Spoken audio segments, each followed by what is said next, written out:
do. Thank you. They do. Hi, everyone. Hi, y'all. Welcome to Book Witches with a B. Where we talk about boobs. Sometimes, actually. Have we ever talked about boobs? I don't think so. That feels surprising. It does. Although it doesn't come up that often in No. these books, necessarily. We do read books mostly exclusively written by women so far. We had a whole conversation about this, yes.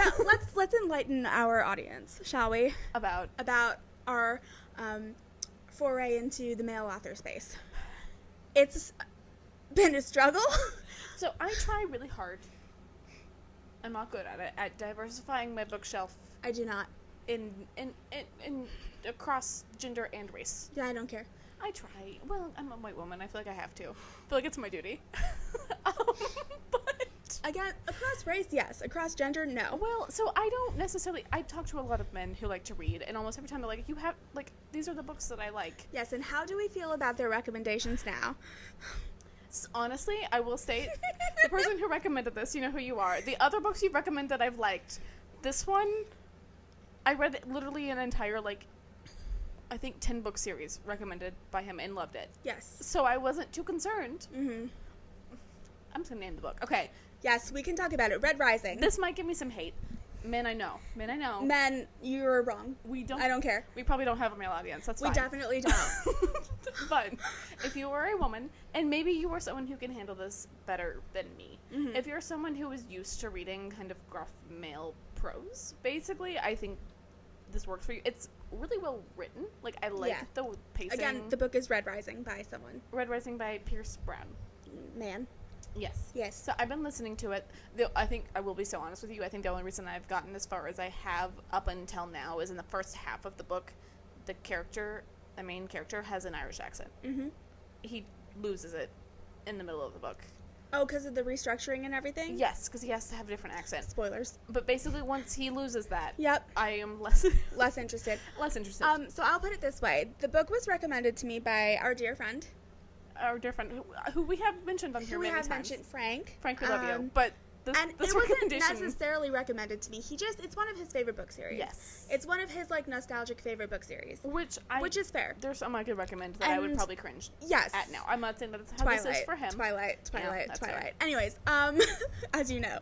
But so I was like, Frank, I would love to read this, then we can discuss it, it'll be great. And he was like, oh my god, I'm so excited. I read not even. I'm 5 pages into this book.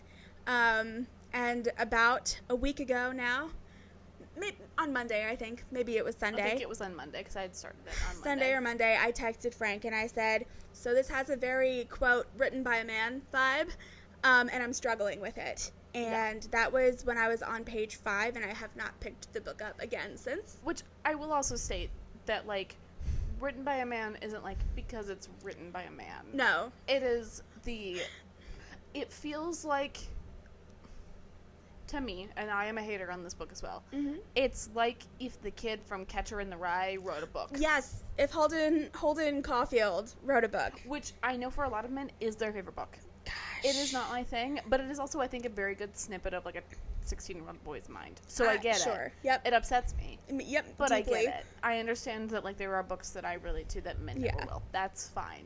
So. But I have literally ranted to my mother and to Orja for probably half an hour. Yeah. About how upset I was. Really There was one legit, particular though. scene that I just, couldn't get past, and I got really upset and had a whole meltdown. So. Yeah. Yeah.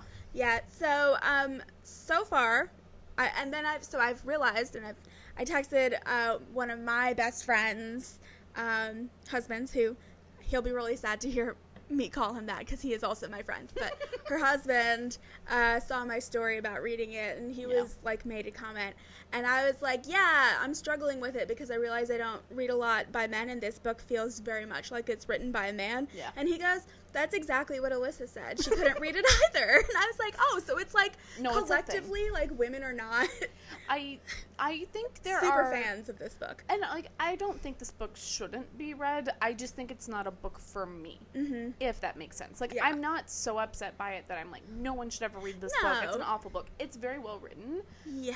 I am just not the target audience. Yeah, I'm just agreeing with you because I'm on page 5, so. Yeah, I am halfway through this book. I got halfway through. Mm-hmm. I got halfway through. I really gave it a shot. Yes. I really tried. I promise. Frank, don't worry. I will be finishing the book so that we can talk about it because I do want to do that for our friendship and because it's fun.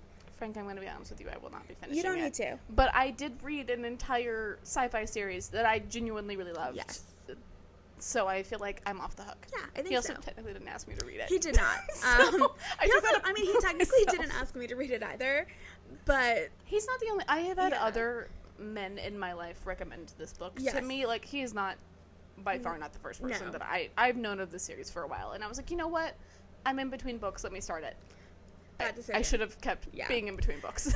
So, that being said, though, we are going to be reading a book written by a man, right? Jurassic Park? Jurassic Park is definitely written by a man. I've heard very good things. Me too. I actually know a lot of... So I love the movie. Never seen it.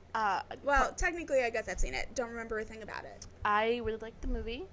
I mainly know the first one, to be honest. I think I've seen the other ones. I mainly know the first one. I also love Jeff Goldblum. Shout out. I too love Jeff Goldblum, so I know I must watch. I know. I'm aware. He is the female eye candy in that movie. Yes, he is. And he loves it, and he should be in that movie. Honestly, really fun Halloween costume idea. Jeff Goldblum in Jurassic Park? I mean, in general, all of us dressing up like different characters, but yes, I think that would be really fun. That would be really funny. I keep suggesting Halloween costumes like we have unlimited time. Yeah. Well, that one would be the easiest, I think. That one's not that hard. Yeah. I have some things that would work for it. Yeah. But yeah, I also have some other ideas. Yeah. But we can get there. But yes, I think we're going to do Jurassic Park. We're going to do Jurassic Park. We can dress up as Jurassic Park characters when we talk about it. Oh my god, we should. And we're going to do it at a distillery. Yes. To be even more manly. That distillery that we keep forgetting. Yes. Sorry, Steven, we love you. Steven, I think I do remember where that is, so I will see if I can find it and text it to you later. Steven, we love you. We're about to text you. Honestly, he might not remember us, but it's fine. I feel like we're very memorable. I think the two of us together is very memorable. And we work together, though. It's true. I feel like I'm less memorable, but yes. Disagree. That's fair. Thank you. Appreciate that. So yeah, that being said, our male audience, our non-existent male audience, maybe we'll get some of you for Jurassic Park. I feel like we can count Frank as part of our audience sometimes. He does not watch this show. Frank, I'm calling you out, okay? Frank, our social media person. Oh my gosh, I forgot about that. Frank, who was so excited to be involved in the podcast and that basically ghosted us. Completely. Professionally ghosted us. I forgot that happened. Chapter recap. Woo! Okay, chapter 31. So, if you remember where we left off, the Horde is attacking again. Oh, yeah. And Kingfisher has not commanded Ceres to leave. But he says, will you promise me that if I tell you to stay, you'll stay. If I tell you to run, you'll run. I'm not going to command you, but I need you to promise. I need you to understand that I know what a battle's like. Yeah. And you need to do what I tell you because I'm your commander, not because I command you. And because we know he cares about her. He loves her. He loves her. And then he gives her solace. The sword. His father's sword that she pulled out of the Quicksilver pool. I mean, she earned it. She did. Yeah. So, chapter 31. Fisher, Wren, and Ceres plunge into battle. Most of the vampires are swept away by the river, where the ice is already broken, but several find a narrow path to cross. Fisher waits for them to cross the midpoint before the rules of war will allow him to use magic. Then he and Wren send them into the water. Even as the Avelians celebrate, Ceres notes the fleeting nature of the victory, as the ice will refreeze and the vampires will come again. Then, to everyone's shock, the vampires crawl out of the freezing water. Fisher leaves Ceres and Wren as he rushes off to fight. Wren tells Ceres she is Fisher's sole reason for living, and therefore must not die. She's like, huh? And then she has to fight vampires. She and Wren work together to kill the countless vampires that emerge from the water. She finds herself magically competent at wielding solace, earning praise from Wren and Fisher. Lorith, with his new magical sword, is heralded as the hero of the day with the angel's breath. Suddenly, Everlane appears on the far side of the river, surrounded by vampires. Boo. Chapter 32. Wren and Fisher argue over how to rescue a panicked Everlane. Fisher wants to plunge into the river to save her, but Wren argues that without Fisher's magic. Let me start that again. But Ren argues that without Fisher's magic, he and Lane will be killed instantly. A vampire named Taladeus has leashed Lane with a magical cord of gold. Taladeus reveals that Malcolm has bitten Everlane, making it impossible for her to return home. If Fisher doesn't deliver Ceres to Malcolm at Gilthry, the city that Fisher destroyed, Malcolm will finish Everlane's transformation and subject her to torment for all of her immortal life. Chapter 33. Lorith and Ren are very angry and defeated. Now that Malcolm has bitten Everlane, she is mystically enthralled. Because Malcolm's venom is lethal, either Everlane will complete the transformation to immortality by drinking some of Malcolm's blood, or she will die and return as a feeder. Danya enters and insists that Lorith return her sword, though Fisher insists that this is impossible. When she tries to take the blade by force, trigger warning, this is violent. It's very violent. It magically surges, cutting off her hand. It explodes her hand. Yeah, it explodes her hand. It's like a puff of blood. Yeah. Fisher offers to take her to Kalish to see a healer. Her hand could be regrown. Before they depart, Lorith, Ren, and Fisher perform a ritual acknowledging Ceres' first battle. During the ritual, Fisher says her full name for the first time as opposed to Osha. Or Little Osha. Oh. Dun, dun, dun. Well, that's it. There was not a lot. No. I know that chapter recap is usually short, but this one it was a lot of oh no. Yeah. But not a lot. The battle was quite long. Yeah. Lengthy. It was the biggest chunk. Yeah. And our girl Ceres, boy does she wield that sword. She does great. She kills so many vampires, and she has a moment where she everything clicks for her. She's like, this is what I'm good at. Yeah. She's finally doing something that she knows and that she's good at, and she's not basically ruled by panicked instinct for once. Yeah. I think she feels a little bit more comfortable and confident. She does. Yeah. And the recap left out just a very, very small detail. The reason that she stayed to fight with Ren is because Fisher asked her to promise that she would stay. Yeah, and he told her to stay, and she's like, I think he would be more upset if I left. Yeah. He knows where I am. Yeah, if Ren I'm is here. get out of here, and she's like, I promised to stay, and I need to stay. To Ren's credit, he's like, okay. Yeah. He didn't really argue. No, he's like, sure, you're only his reason for living, but okay. Ren, I love you. Ren, you're great. Ren actually might be, I don't know, I love Carrion. I was like, well, where the heck is Carrion in this scene? So we actually learned in the next chapter, and it's really funny. I cannot wait. It's actually really good, and it's the most Carrion thing you've ever heard in your life. I cannot wait. I'm so excited. I accidentally read half of the next chapter, and I'm actually upset that we can't talk about it. I got a few seconds into the next chapter by the time I realized it. It really, it makes... Yeah, anywho. I won't get into it, but you're gonna love it. If you know, you know, but if you don't, I'm so excited. It's so funny. Okay, well, do you want to head over to Section Superlatives? Section Superlatives. Yeah.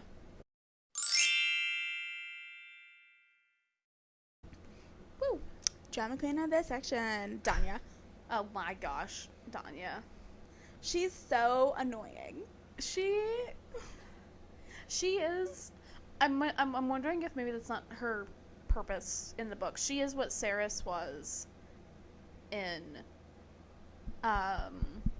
Sylvarin. I guess so, but not quite. She's close. She's just a little more annoying. She irritates me in the exact same way that Ceres irritates me. She irritates me differently than Ceres did. I think if you were Hayden, you would look at Danya very similar as how you would look to Ceres. That's fair, but Danya sucks. No, I like Ceres more, but I think Ceres has had the character growth that Danya hasn't had yet. So the reason that she's drama queen is that she refuses to believe, everyone's like, dude, the sword isn't yours. You inherited it. You got it from your dad. Uh-huh. And it's a new sword, and it didn't choose you. Mm-hmm. It doesn't belong to you. Mm-hmm. And she's like, it's mine! She is so entitled in a way. I think that's why I hate her. Entitlement, I can't. Yeah. I can't. I'm like, nothing in this life is given to you. You have to earn everything. Correct. I know that's a very American ideal. I'm fully aware.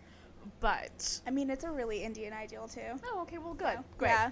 I think there's certain things that, humans have an alienable right to respect into certain Yeah, things. yeah, but having a right to and entitlement. An In entitlement this context. to possess something. Yeah, it's very Possessing different. something that I get It's it. I get that it was a family heirloom that was Yeah. given to her, and she's upset because her entire worldview Mhm. is slowly but surely crumbling around her. Yes, That's hard to deal with. it's the what's her name? The from Blood Over Brighthaven.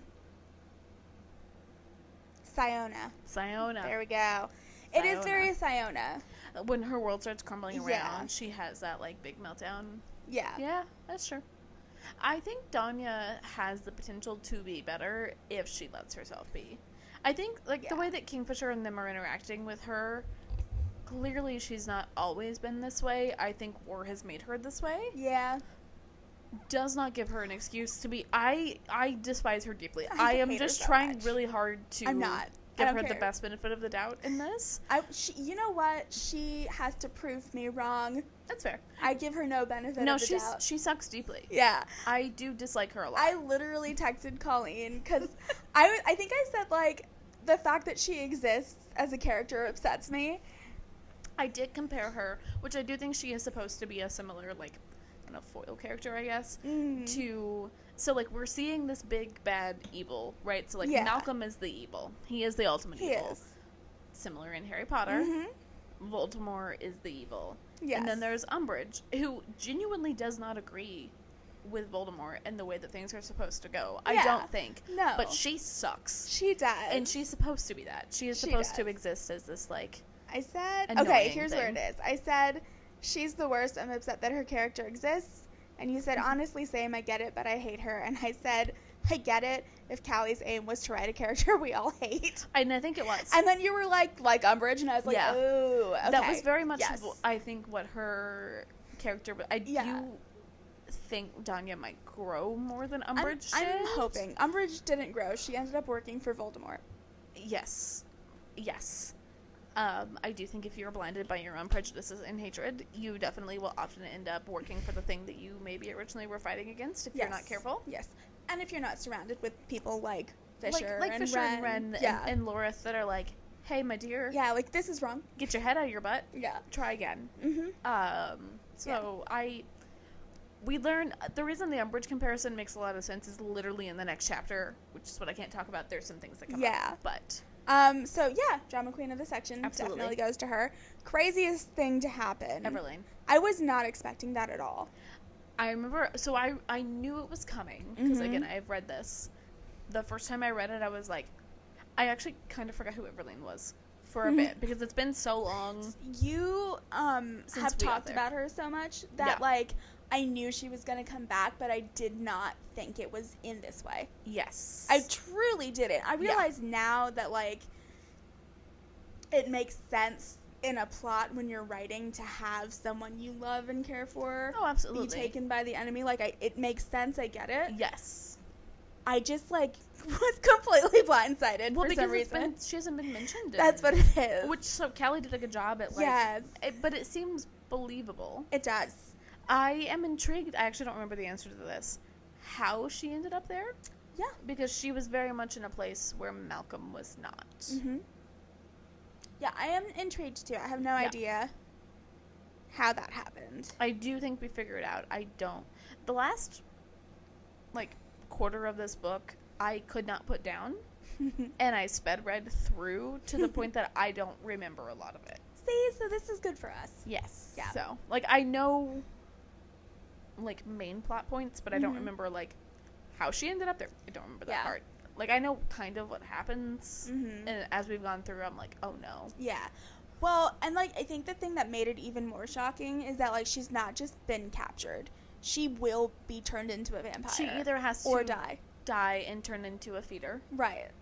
So either way, she's... I mean, she's Yes, she's either a feeder or, like, similar to... Which I also don't think this is mentioned. The person that is talking is one of Malcolm's sons. Mm-hmm. Which I don't know if it's his actual son or if it's, like, a... He does have a short blonde bob, so it might be his actual son. I don't know how that worked in terms of, like... Yeah. Was he also originally didn't take the serum? Or, like, how any of that worked with their immortality thing? Because Malcolm very clearly, because he didn't take it, has lived longer. Yeah. So it's hard to tell. Mm-hmm. But he's a little more... He's, like, a very intelligent vampire. Yeah. He sucks. He says, actually, maybe... I'm not going to say it because it's gross. But he says, I think, the worst line in this whole book. Yeah, he does. That I hate deeply. And I might actually hate him more than I hate Malcolm. I do. He sucks a lot. Yeah, he's the worst. Another entitled little brat. Yeah. We just really hate entitlement, I guess. It's mine, honestly, genuinely is my number one pet peeve for people. That and disloyalty. Yes. I cannot handle disloyalty. Yeah. And entitlement. If you break both of those things, like, I can look past a lot of character flaws, but not those two. Yeah. Yeah. Agreed. Alrighty. Alright, well, are you ready to go to your corner? Yes. So we were talking about beforehand. Callie's corner. Colleen's corner. I think I'm going to do something slightly different than what we talked about. Okay. But I have an idea. I'm ready. So I want to talk about the sword. Okay. And so, honestly, the whole thing that really, like, stuck in my brain mostly about this section, because I already knew about Everlane, was Danya's hand. What I find intriguing about the, like, sword and the magic is that it doesn't even let people that is not its owner touch it, let alone with, like, you wielding it. Mm-hmm. And the concept of that much power is intriguing to me, because it's not like, especially if it falls into the wrong person's hands, of if for some reason, because the Quicksilver doesn't seem to be like it has its own sense of morality. Yes. Like, it wanted blood to test who they thought was good or bad. Right? Yeah. So, I don't know. I like the concept of sort of Arthurian in my mind, like sword and stone. Yes. Except for it's less magical than that. Like, I don't think the actual sword itself necessarily was magical. It's how you got it that felt magical, at least in most Arthurian lore that I think so. Seen. Yeah. Excalibur's not necessarily magical in its own right. It just bestows the power magically. I've seen a lot of magical swords in theory, like Lord of the Rings. I'm a big Lord of the Rings person. Their swords kind of feel magical, but they're not like... It's like its own magical entity. Yes. Yeah. So, like, kind of going off of that real quick, if you haven't read Lord of the Rings, but you've seen it, perhaps. Yes. Frodo's sword, his elvish sword, Sting. It's a dagger. Yes, but it's a sword for him. Because he's so little. But it glows bright blue whenever there's orcs near. When there's, like, evil. Yes. When there's evil, which is in this series the orcs. Right, and that's, like, the elvish blade magic. So they're, like, it's not... it's magical not swords aren't new, but they're not sentient. They don't have this, like... Which I guess that is the Quicksilver. Yeah. Which I guess then goes into... Quicksilver has its own magic. Mm-hmm. And apparently it chooses what form that magic is. Yes. Which is interesting. I know. I'm so excited to know more about it. Yeah. Like, because it just leads into... I have seen, like... You're not supposed to touch another warrior sword. That is a number one no-no. Mm-hmm. We all know that. Yep. In general, especially if it's a named possession of yours. Like, if it's just, like, a general sword, whatever, you can pick it up. Like, it's fine. In all, fantasy, medieval, which I guess is kind of fantasy, but not always, medieval type literature, it's very much like, this is Excalibur or Sting or whatever. You don't touch their sword. Mm-hmm. But, like, facing very real, physical... honestly terrifying consequences that apparently Danya knew and still continued to go for it's the entitlement. It's the entitlement, and I think the, like, my mom and I talk about this a lot, so Mom, this is for you, not living in reality. We're very big on living in reality in my household. We're very grounded in my household. I don't know what that's like. I since I was born, hopped out the womb, very grounded. Was not given, which is good. I like. It is. I like being more realistic about my life. It's why I read fantasy books. That's where I get my. I watch reality TV and read fantasy book to get the fanciful parts of life, and my actual life is pretty grounded and calm. It's a very good balance for me. But I think Danya is definitely not living in the current reality. Yeah. She wants to live in the reality before Kingfisher left. Mm-hmm. And I think she has been pretending, and I think is suddenly faced with that reality, which is why she tried to stab him. Yeah. Because she wanted to go back to her fairy tale land. Yeah. That was actually really sucked also. Yes. But was something that she at least could... She could cope with it. She could cope. Yeah, she's lost all of her coping mechanisms. Mm-hmm. I also like the idea that they could regrow an entire hand. I was gonna say, like, what? They were so casual about it. They were super casual about it. Which, and Saris does state, she was like, no one moved to stop her. Yeah. Like, they were like, they easily could have. Yeah. They let her face the consequences of her actions, which I think was smart. I think more people, looking at everyone, need to face the legitimate and real consequences of their actions. Yes, I agree. I will be honest with you, entitlement tends to go away when you have to face Real the reality of your life. Yeah, Yes, yeah. very, very much so. Unless you have overly rich parents that pay your way out of things. Well, but then you're not facing the very real consequences. Yeah, then that's where the entitlement comes in. Yes, yeah. So I do think that's a little bit where Danya is coming from, and I think that's where the rest of them are coming from. Of just like... Yeah, not a single person lifted a finger. They just watched her do it. No, I also do love that Saris is having a similar dialogue of like, I understand that she is a friend, but we cannot handle one more person throwing a temper tantrum. Yes. She like calls it a temper tantrum. Yeah. And I think that's a really accurate I think so too. description. Yeah, I think so too. So I am intrigued to see so this is the first relic she's made.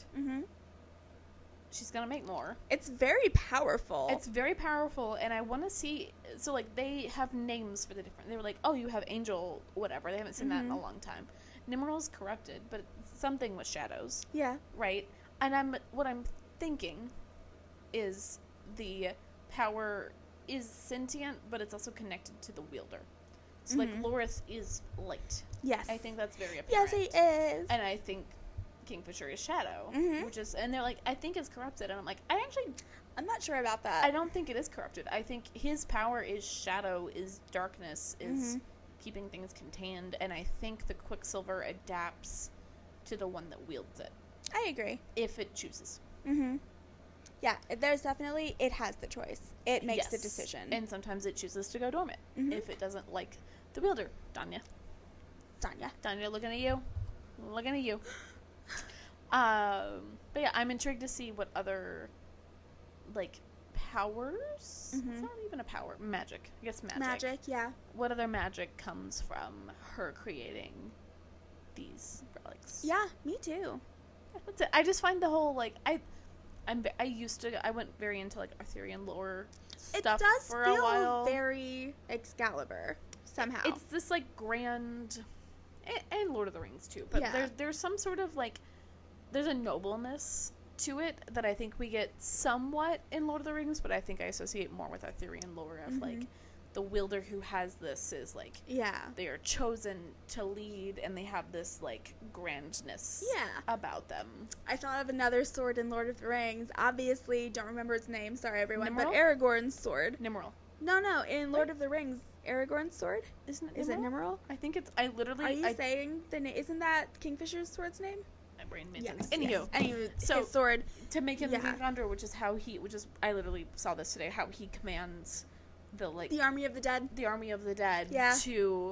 And because he's literally like, I can't do it because I don't have, like, I'm not, and literally the elven guy. Yeah, it's like, here you go. He's like, you must take your duty. It's a duty sense. It's a duty thing. It's a duty thing, which is very Lord of the Rings, very Excalibur. Yeah. Like, you're given this power and also a burden of duty. Yes. And, like... It does feel very that way with Loreth's sword as well. Like, which I think he happily... takes. Like, I don't think he views it as a burden. I think he views it as a freedom because he's had the burden for so long and now he has the tools to do something about it. Which is probably why he's so worthy. Yes, and he is worthy. Like, he very much has that, like, clearly the way that he interacts with Kingfisher and even with how he handles Saris. I think he handles Saris by far. I think Rin tries. Honestly, I think Carrion handles her well, but he handles them in a very Carrion way. But I think in a way that Saris really likes. Yes. He and her relate in a lot of ways. Yeah. I think their shared struggle. I don't think Kingfisher and Ren have struggled in the same way that Lorith and Saris have. They were both poor. Like, I think that relationship is really intriguing. As Anne of Green Gables would say, they're kindred spirits. They are kindred spirits. It's so funny. I was telling. So again, I told my mom about this, Yeah. and she was just like, Colleen. And I'm like, Mom, it's so funny. It's so funny. Mom, I love you. I know. I get it. I know. Man, I love you. I do. I love you. But like, I have a husband, so I must love at least. Well, I mean, some men. That might be a reason that I'm single.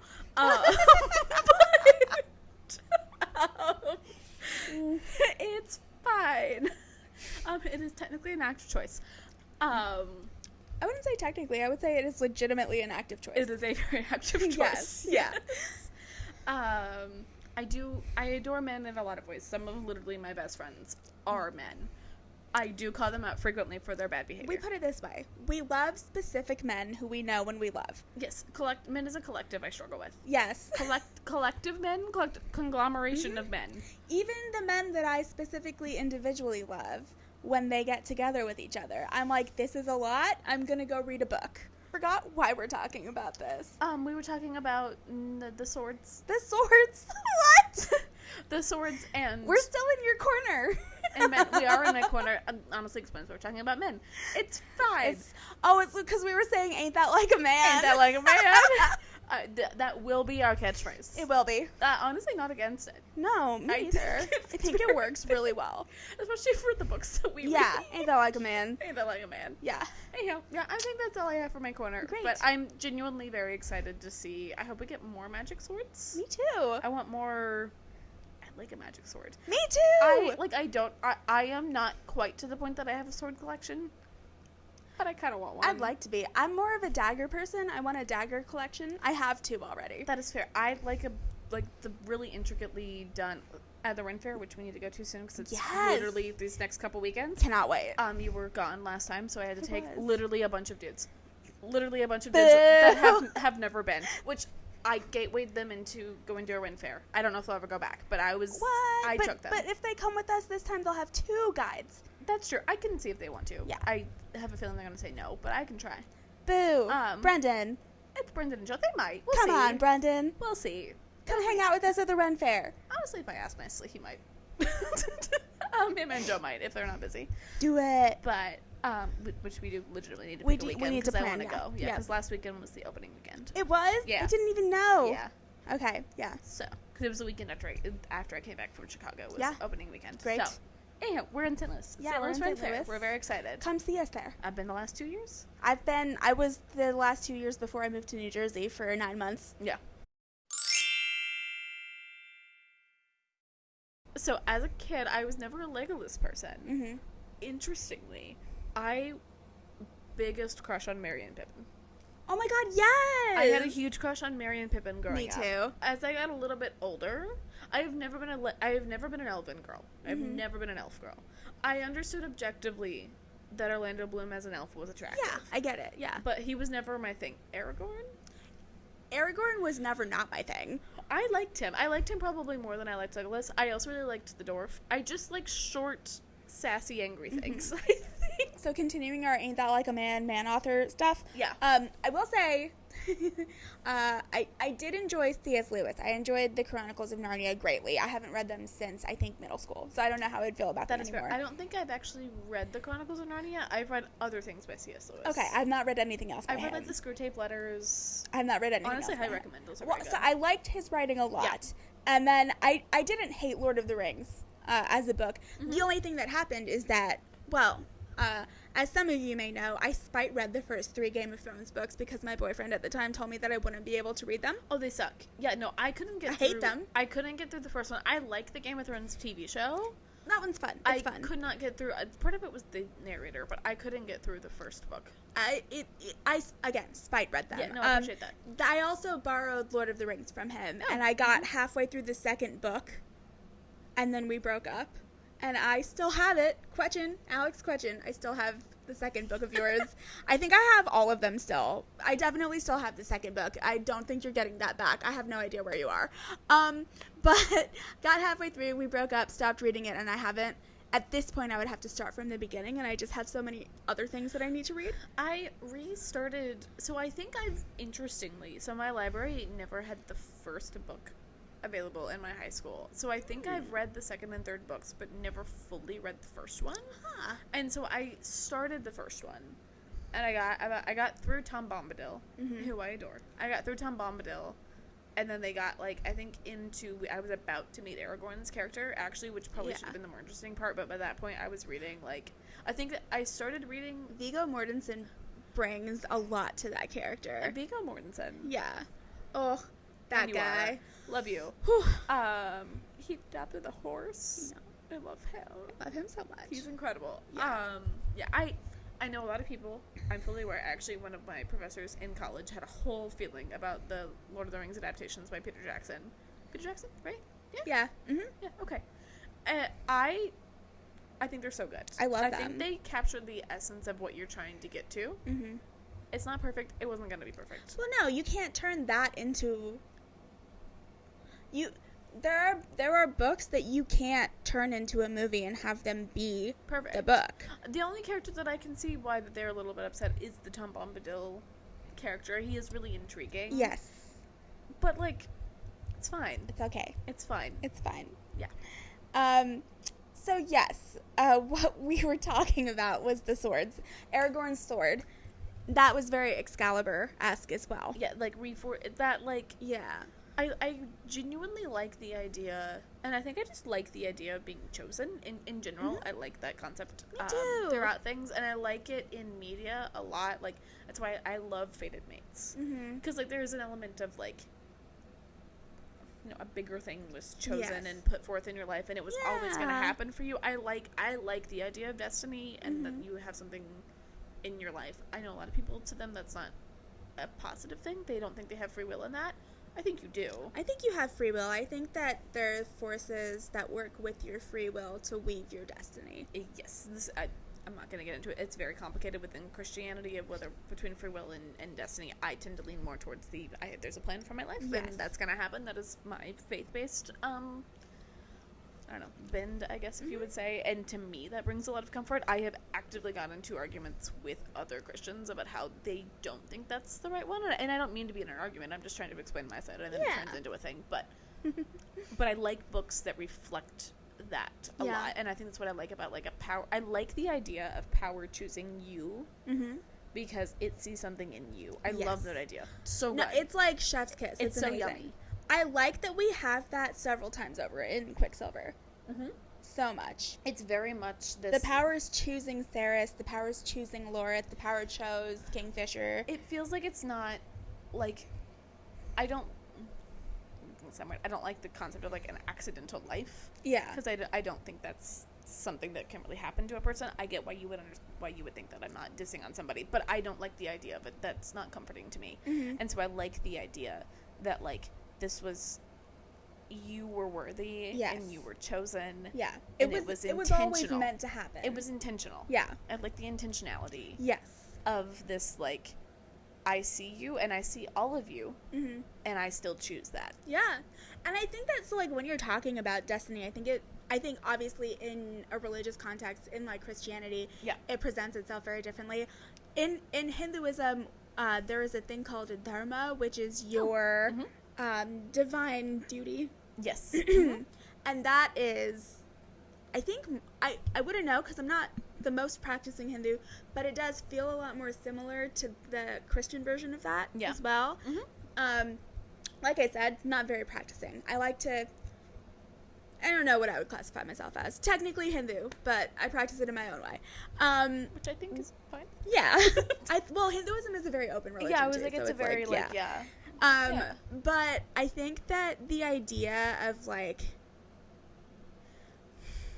something being meant to happen, it's not necessarily... I like the idea that, like, in this book, it's not necessarily, like, foretold. It's not, like, prophetic, but it was meant to happen this way. It was, yes. Yeah. I think there's, like, an element of... It's not all driven by prophecy. Right. I think there is, like, prophecy-esque things in it. Especially with Wendy.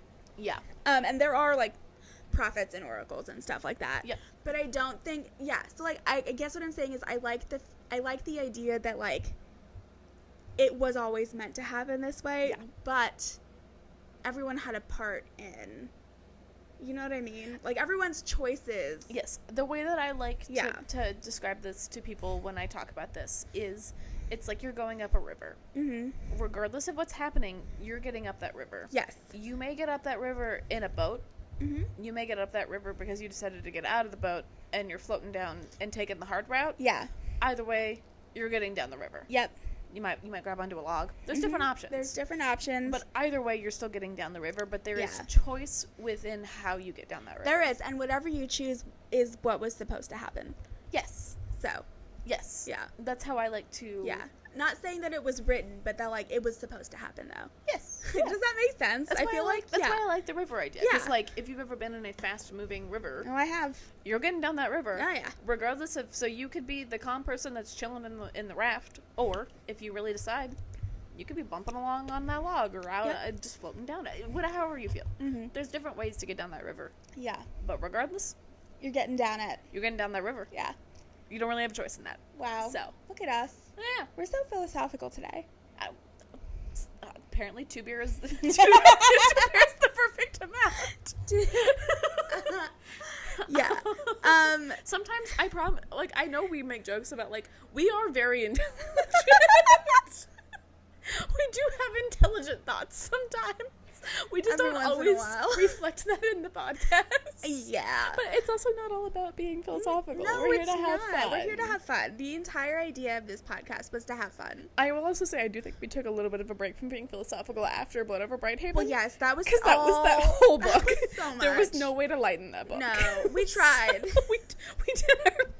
We did our best. But yes. So Yeah. I like that as a general theme, even with the swords, but, like, clearly there's fated mates in this book. And, like, and people have asked me, like, why? Because a lot of people don't like the idea of fated mates. They don't like the idea. I've heard that, but I love it. They don't like the idea that you don't have a choice in love. I'm very much a person that believes in, like, a soulmate thing. Mm-hmm. I do too. I'm not saying that you can have multiple if your partner passes or if something happens, Yeah. but I like that idea. Me too. I think that's a very real concept. I've seen it reflected in life. And I love seeing that reflected I do too. in books in a way. I wish fated matery was as easy as it seems in books, because I think it's like they're like, oh, it like clicks, which I know some people say love is that way too, but sometimes there's like a physical element that also like really lets you know, Yeah. that'd be lovely, That would be nice. that'd be great.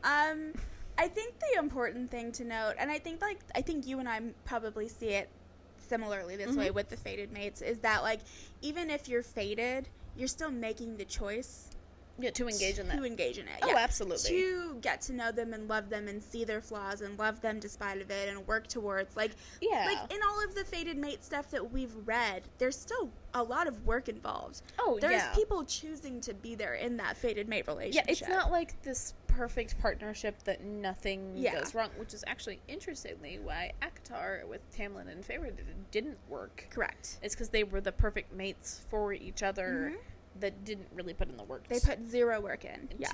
To make it to be where it needs to be. I love that. I also think sometimes the term fated mate is just like love. Yeah. Oh, I think we've talked about this. I think Yes, it's just love. I think it's just something, and I think it's that element of like, because again we're reading books with like primalness in it, so it's like that primal thing of just like there's a sense inside of you that like you can sense an extra sense that is like you are going to fit with me well. Yeah. Well, I think also that it's just, when you say it's love, I think it's the idea of true love that's just evolved. True love. I can't. True love. We both love Princess Bride. True love. I didn't do it as good as you did, but you know what I meant. I did. But yeah, I think that like the idea, like you don't see true love anywhere anymore in media. Like that idea. We're very jaded in terms of like love stories, and I wish we weren't. I do too. I miss like I love, which is funny because if you met me in real life, you would not think this. I love a sappy romance. I get it. Give me the story, but like in my real life, I'm a little more practical about love. Oh, whatever. But I don't necessarily need anything over the top. But like in media, pour on the cheese. Give me the sugar. Give me the sugar. Give me that like syrupy, saccharine goodness. I love it too. I want it. Yeah. I think it's so... I have a hard time seeing, especially a lot of... and I get that, like, I want to show modern love. There is very much saccharine sweetness in modern love. There is. And I've seen it. It exists. Give it to me. Yeah. Let me have it. Yeah. Male execs, give it to me. I know you're not letting us have it. Just let us have it. Give it to me. What is wrong with you? Give it to me. I know women are writing Just it. because I know they love are. has died for you, okay? Just because you're on your sixth wife. Yeah, doesn't mean that you have to rob us. Yeah, that's your problem, not ours. Not ours. So, wow, we cannot stay on topic. So yeah, I think that bringing it back to Quicksilver and back to the swords. Sports. So we have a magic sword, and I think that this conversation ties really nicely in with the conversation about sentient objects that we had a couple of episodes ago. Yeah, you're really seeing it. Yeah, you're very much seeing it. Quicksilver, whatever it is, whatever entity it is, I like your theory that it might be the souls of the feeders. Yeah, I don't know, but I like, that's my best theory. It's my only ever theory I've had on this podcast. It's a great theory. Thank you. I like seeing that more, and I like getting to know the character of Quicksilver too. Mm-hmm. It's so interesting. It's fascinating. Let's talk about Everlane. Yes, I'm sad for her. Yeah, me too. As much as she might irritate me as a character, she does not deserve either fate that she's about to have to face. No, not at all. We don't know how she got there. I have a theory, but I don't like it. Tell me. I think that the king is working with Malcolm. Yep, because he's not doing anything to help them. He's not doing anything to help them. I think he specifically wants to get rid of Kingfisher. Mm-hmm. And we still don't know, like, he exiled Kingfisher, and Kingfisher's apparently been with Malcolm this whole time. So yeah, we don't know if he maybe also got sent in a similar way, maybe. Yeah. I'm a little bit surprised because Everlane is his own personal blood. Yeah, so but he's a misogynistic. It went dark. He is a misogynistic, but I have a theory. Pig. Yes, he's definitely a misogynistic person. I have a theory maybe that Malcolm was there and they were talking, and Malcolm kind of took her without asking. He asked for forgiveness instead of permission. Okay, kind of thing. But he also could have given her up. I could see that too. I don't want to think someone is that gross, so I don't. But he sucks. He does suck. So, and he does want power, and I do think he sees both Everlane and Kingfisher as threats. They very clearly worked together to get around his stuff previously. Yeah, I agree. I think that's a good theory as well, because it doesn't make sense. She was in She's so far away. The Winter Palace. Like, they shadow-gated themselves Yeah. there for how far away they were. Yeah. I mean, unless somehow Malcolm has access to a Quicksilver pool? It could be, and that would tie in with my theory that Queen Madra and Zolvarin is that. Because they're open? Are they not open? They are no longer sealed shut, I think. But I also think that... So, like, they're no longer stagnant. They're not open. And honestly, Malcolm's so... whatever. I honestly don't think the Quicksilver would affect him. Yeah. Well, I also wonder if, like... Because, like, Quicksilver is clearly all about the blood magic, right? Mm-hmm. Very much. At least from what we've seen. From what we've seen. Yeah. And Malcolm is a vampire. Mm-hmm. So it could be something like that. My brain was like, does he have blood? But technically you have to drink his blood to turn into it. So... yes, but in my mind, I'm like, does he have blood? Yeah. He's dead. He does. I guess he takes it from other He's people. not dead. He's a full-blooded vampire fae. That's fair. Feeders are dead. That's true. Mm-hmm. Yeah, I don't know. It's all very intriguing. It's really sad. I don't know how that... Like, Lorith is losing his mind. Ren is devastated. Ren is heartbroken. Yeah. Clearly, he had, like, a romantic affection. Yeah. For Everlane. I don't think they were necessarily mates. That doesn't seem to be quite the same level of devastation, but I do think he particularly cared. I think so, too. For her, like, their interactions very much felt that, like, easy love feeling to it. The ring is interesting, because that's how they know there's a golden ring around her neck. That's right. And I can't decide if it's, like, like a physical, like, illuminating ring. Right, or like golden. Yeah, like gold. Yeah, I'm like, or did they literally put a collar on her? Right. Or, like, they're like, I see the gold ring. So I'm like, is it a magical ring? I thought it was magical, but I also could be thought it was wrong. magical. I would think if you're seeing it across the river. Right, I would think it was magical. I would think it's magical, but maybe not. Also, intriguingly, clearly gold is associated with vampires. Yeah? Which leans into your theory about Madra. Yes! Because, like, that goldenness. Yeah. Which is intriguing for a book where, like, typically gold is considered light. Mm-hmm. And silver is considered, like, the sharp darkness. Yeah. Not against that. But, oh my gosh, Colleen. yes, ma'am. So Madra surrounds herself with gold. The Yes. Guardians are something. They Can't die, something. At least that one guy. Right? Weird, yeah. What if Madra is somehow secretly one of the original blood-cursed Fae? Oh, and she never took it? She never took the cure, and has figured out how to disguise her elfin features in Zilverin, and the Guardians, if they die, they turn into feeders, because they are her sons. Oh, it could be. Right? Or she could be one of his daughters. She could be one of his daughters. In that sense as Yeah, well. and maybe something about Zilverin, like, keeps them from turning into, like, all of the Guardians. Turning into feeders. Yeah. Yeah. I don't know. I don't know. I like it. Thanks. Callie, you're so intriguing. Callie. You wrote something that made us... Yeah. Oh, I will say, both of us have a lot of theories, which is also one of the few books that we haven't read, but, like, I think you left enough open and left enough seeds that we can actually think of a theory. Right, we can actually theorize. Yeah, which is not We're my not strong great suit. at it. No, it's not our strong suit. No. I just read for the vibes. I am a vibrator. Yeah. Very much so. We've said this multiple times. Reading books to talk about on here does make me think of them differently. Yeah. And look at them differently. Yeah, for sure. But. For sure. No.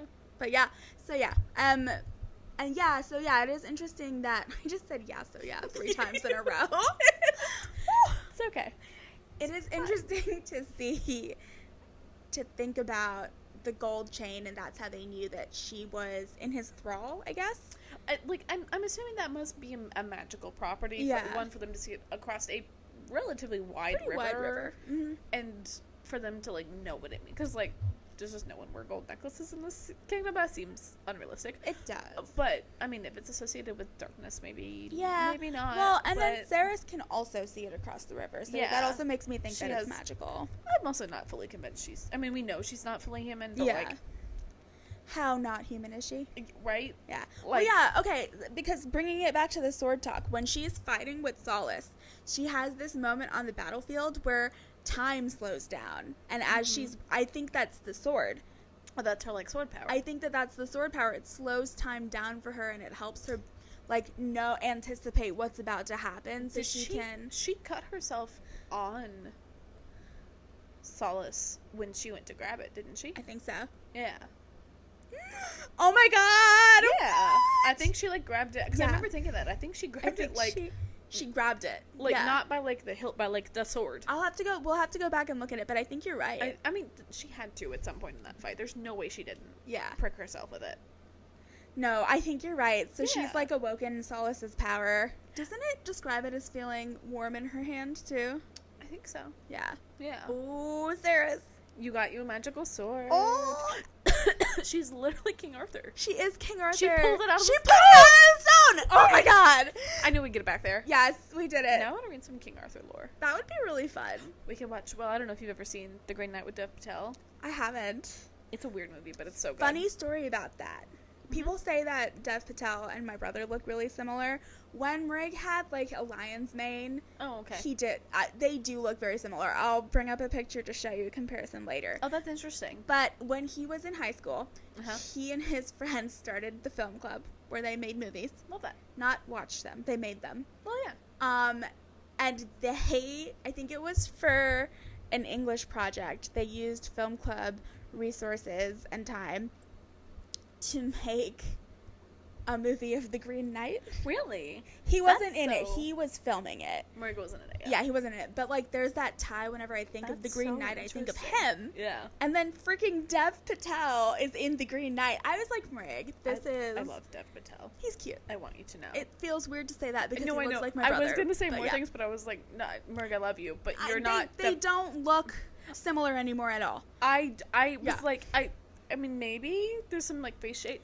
The facial, yeah, but like no, it's specifically when they both have like the lion's mane hair, which is fair, and like the beard. I can see when Dev Patel was a little bit younger and Murray a little bit younger. Mm-hmm. I can see how I love Dev Patel so much. Anywho, he's a great actor. Yeah. Green Knight is the movie, weird storyline, gorgeous filming. Yeah, we should watch that. Stunning. That sounds great. I made my whole family watch it for my birthday. Because so on our birthday we get to choose like an activity, and I was like, it was around COVID I think when it came out, and I was like, oh, I love Dev Patel. Like I had seen a lot of the visual, like the poster for that movie. Mm-hmm. Incredible. I still want that poster. Yeah. And I was like, oh my gosh, that's Dev Patel. He's such a good actor. Because I had seen him in David Copperfield. Also very good if you've ever seen it. I've seen that. It was so good. And I had seen him in that, and I was like, oh, and then we watched this like very artsy. Yeah. It was a lot for very weird movie for the rest of my family, and I was like, oh my gosh, that was so fun. My family's like I studied film for a while in college, right? And my parents looking at me like, what is happening here? That's incredible. So. Also, like I know that Dev Patel goes by Dev Patel. He does, right? Yeah. But it's pronounced Dave. Dave. Oh, Dave. It's like a soft D. Dave. It's like they, but a little harder than that. Dave. Harder than that, though. It's a cross between the and duh. Dave? That was really good! Cool, that was great. I I know that he goes by Dev Patel, just like I go by Orja. Yes. It's Dave, and it's Orja. I'm still upset that you did not introduce yourself to me in the proper way, so now hello, I just Dev Patel. So I know, but so fun fact, I did not know that I wasn't saying your name. No one knows correctly. I still say it wrong half the time. I know, but I didn't know it, and then you told me, and now I'm upset every time. You don't need to be. I know, but I feel bad. Even Joel calls me Orja sometimes. Orja. Orja. Like Coors Light. Orja. Orja. I'm never gonna say it that way because I'm just so used to saying the other way. It's fine. But both are my name. I know, but I'm I've sad claimed about the it. other one is mine too. So, anyways, the Green Knight. Yes, very King Arthur. Yeah, this whole section is very epic. I mean, there seems to be. It's like we're leading up to. We're about to hit that climax, right? Yeah. We're at that like. Yeah, it's like you're like.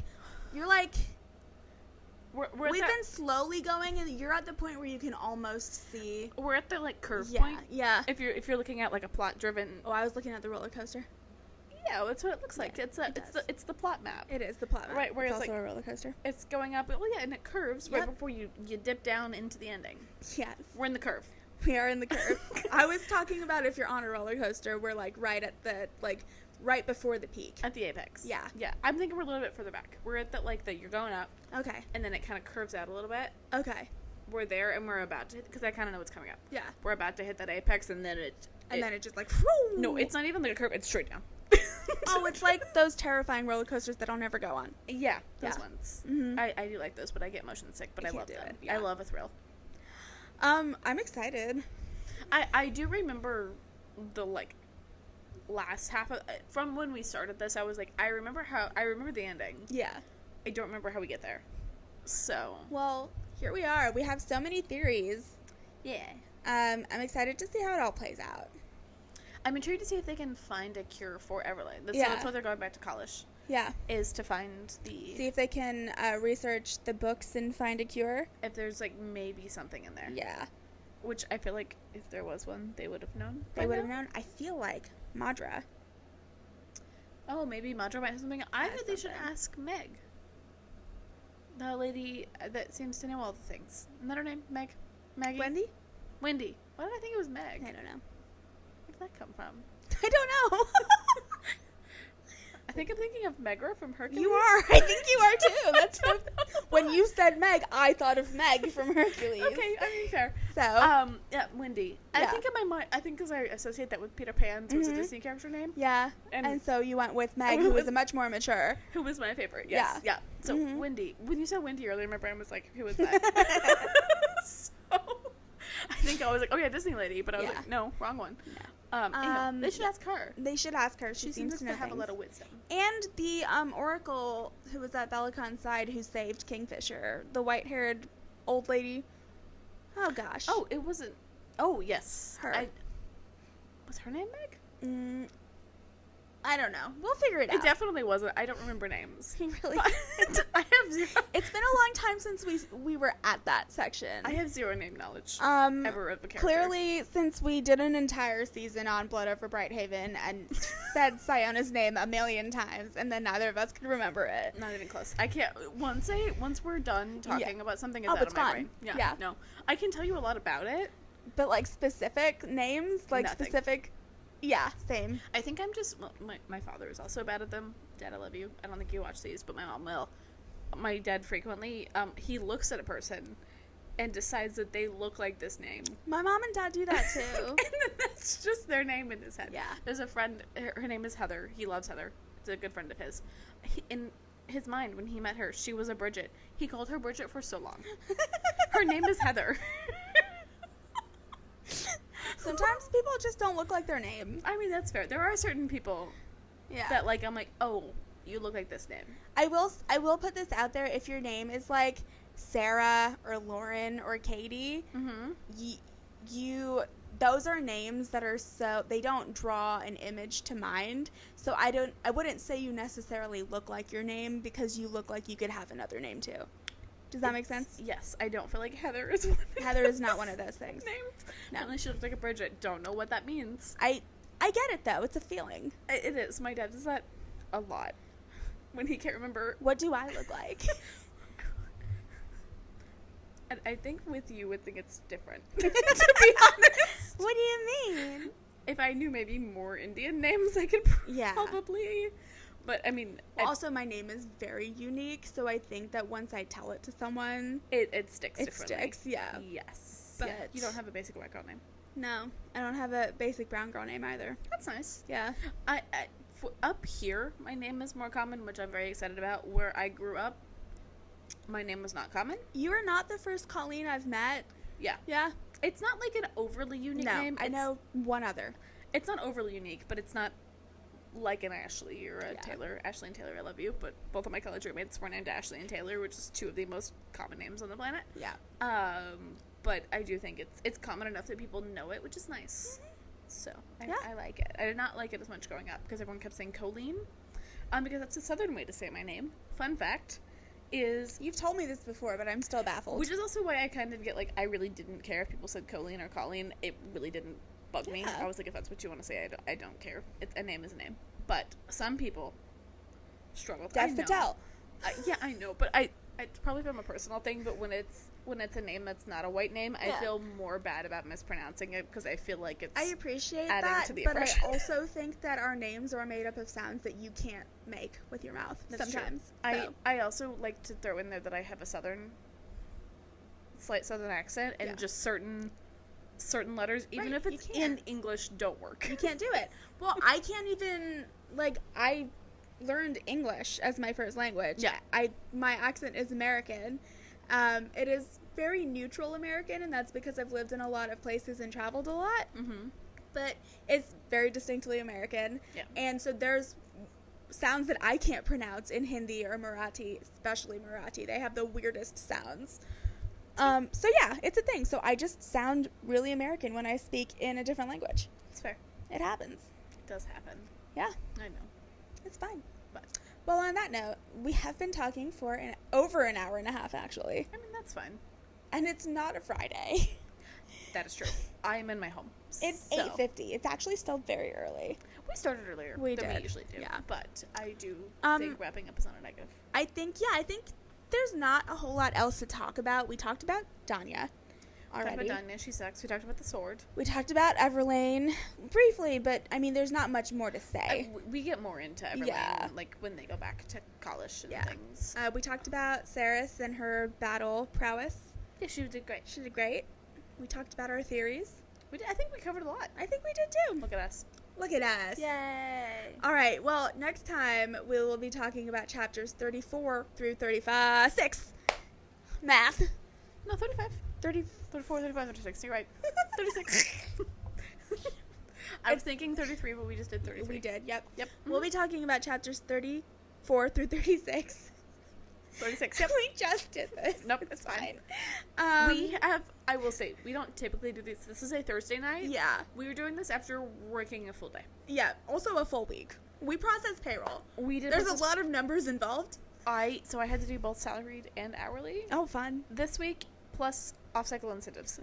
Yeah. So I had a long week. I had my payroll count doubled this week. That's exciting. It was exciting, and I got everything done by Wednesday. Oh, good. I know. It was awesome. That was nice. Yeah. It was exciting. I was working on mine today, but it's not due to the 30th because it's not a monthly. So. Yeah. So, So, numbers are not our friends after work. No, I Or during work, really. No, I make other people do math when it's not work. They're like, you have a math job. And I'm like, yeah, I get paid to do it. I don't want to do it now. Mm-hmm. That's my everyday. Math is not my strength. Also, I feel like if you're someone who works with math, you don't do mental math. No. Because you have to check it to make sure it's right. Always a calculator. I put it in Excel. Oh, yeah, no, so I don't trust my own brain enough to do that. Why would I do that? My brain is wrong. Exactly. I need to double check it. Yeah. So, we will see you next week. Yeah. Woo! With the next chapters, I'm very excited. Especially, like, the little bit of the next chapter we got into. I'm so excited. I'm excited to talk about it, too. All right. Bye, everyone.